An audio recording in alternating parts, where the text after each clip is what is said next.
सिंधिया की सनसनी से कांग्रेस में मची खलबली। नमस्कार, आप देख रहे हैं एमपी न्यूज। आपके साथ मैं हूं नम्रता बुंदेला। एमपी न्यूज के खास कार्यक्रम में आपका स्वागत है। ज्योतिरादित्य सिंधिया ने जब से बीजेपी ज्वाइन की है तब से वे सिर्फ एक बार एमपी आए हैं और अब फिर से उनके भोपाल आने की खबर से चर्चाओं का बाजार गर्म हो गया है। उनके आने की खबर मात्र से ही चर्चाओं का और साथ ही अनुमानों का ग्राफ भी बढ़ता ही जा रहा है। हमारे संवाददाता राहुल इस वक्त हमसे जुड़े हैं। राहुल, हम आपसे जानना चाहेंगे कि आखिर सिंधिया के भोपाल आने से पूर्व ही कांग्रेस में क्यों इतनी खलबली मच गई है? देखिए नम्रता, बिल्कुल आपने सही कहा है कि जैसे ज्योतिरादित्य सिंधिया ने कांग्रेस को छोड़ भारतीय जनता पार्टी का दामन थमाया, उस दिन के बाद से ही वो लगातार कांग्रेस को झटके पर झटका दिए जा रहे हैं। पहला झटका जब उन्होंने 22 विधायकों को भारतीय जनता पार्टी में शामिल कर शिवराज सिंह चौहान सरकार को मध्य प्रदेश में स्थापित किया।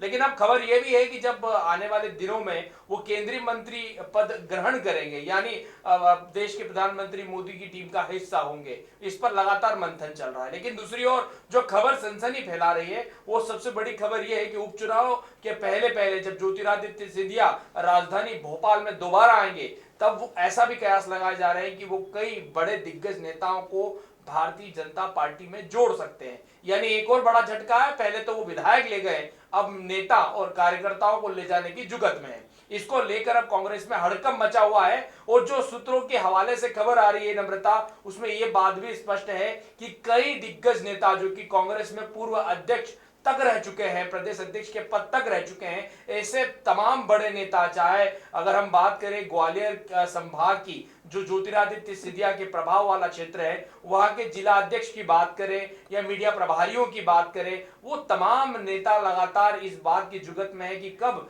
ज्योतिरादित्य सिंधिया राजधानी भोपाल में आएंगे और वो भारतीय जनता पार्टी का दामन थाम लेंगे। तो निश्चित तौर पर ये कांग्रेस के लिए बड़ा झटका होगा, क्योंकि उपचुनाव की तैयारी में जुटी कांग्रेस अभी 22 विधायकों के जाने के गम से उभर नहीं पाई है कि भाई ज्योतिरादित्य सिंधिया दोबारा कांग्रेस को झटका देने की तैयारी में, जिसको लेकर अब खलबली सी मच गई है नम्रता।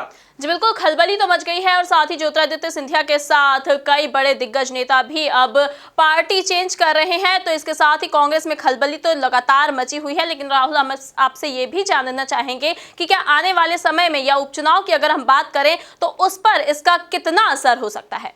देखिए नम्रता, निश्चित तौर पर किसी भी पार्टी की जो रीढ़ माना जाता है, वो माना जाता है उसका कार्यकर्ता। नेता तो इन दिनों आम बात है कि कोई पार्टी छोड़ते हैं तो दूसरी पार्टी का दामन थाम लेते हैं। कई बात कांग्रेस मुक्त भारत की थी, मुझे लगता है कि भारतीय जनता पार्टी कांग्रेस युक्त भाजपा हो गई है। कई कांग्रेस के दिग्गजों ने भारतीय जनता पार्टी का दामन थाम लिया है। ऐसे में ये बड़ा कहना लाजमी होगा कि नेता तो पार्टी छोड़ देते हैं, लेकिन उन कार्यकर्ताओं का क्या होगा जो लगातार किसी पार्टी के झंडे के तहत अपने पूरे राजनीतिक जीवन की बिसात बिछाते हैं। लेकिन इन दिनों मध्य प्रदेश की राजनीति में भी ऐसा चलन शुरू हो गया कि जिस तरीके से कपड़े बदले जाते हैं, उसी तरह से पार्टी बदलने का भी दौर जारी है। लेकिन जो बात आपने कही कि क्या इसका असर चुनाव में पड़ेगा, तो निश्चित तौर पर जो उपचुनाव है, क्योंकि कोई भी चुनाव, कोई भी पार्टी जब तक सत्ता पर काबिज रह सकती है, जब तक उसका कार्यकर्ता, जो जीवट कार्यकर्ता है, जमीनी कार्यकर्ता है, वो उस पार्टी के साथ खड़ा रहे।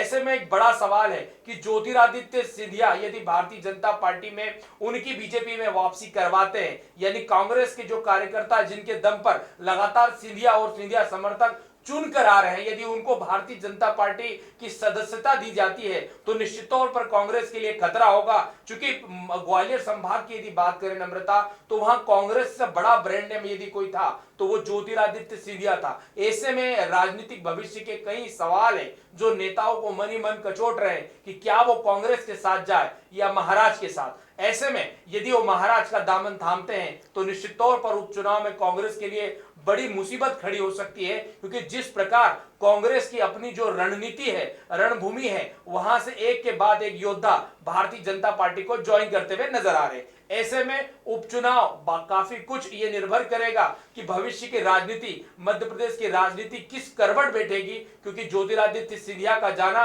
केवल एक नेता का जाना नहीं है। मुझे लगता है कि एक पूरी एक राजनीतिक एक कांग्रेस, जिस तरह माना जाता है कि मध्य प्रदेश में 3 कांग्रेस थी उस समय पर जब शिवराज सिंह चौहान को उन्होंने मात दी थी। पहली कांग्रेस सिंधिया कांग्रेस, दिग्विजय कांग्रेस, कांग्रेस, कमलनाथ कांग्रेस, इस तरह के आरोप लगातार कांग्रेस पर लगते आ रहे हैं। कांग्रेस छत्रपों की पार्टी है, लेकिन जब सिंधिया का जाना हुआ तो निश्चित तौर पर कांग्रेस के लिए एक बड़ी क्षति हो सकता है। जी बिल्कुल, सिंधिया का जाना तो एक निश्चित ही बड़ी क्षति है ही पार्टी के लिए। और साथ ही अब देखने वाली बात होगी कि जब ज्योतिरादित्य सिंधिया आएंगे तो किस तरह के लगातार बड़े बदलाव अब आ सकते हैं और आने वाले उपचुनाव पर इसका किस तरह से प्रभाव पड़ेगा। ताजा तरीन खबरों के लिए आप बने रहिए हमारे साथ, देखते रहे एमपी न्यूज। नमस्कार। एमपी की नब्ज, एमपी का हाल, मध्य प्रदेश की हर खबर एमपी न्यूज टीवी के साथ। लगातार खबरों के लिए सब्सक्राइब करें हमारा YouTube channel MP news TV. Latest updates के लिए बेल आइकन दबाना जरा भी न भूलें।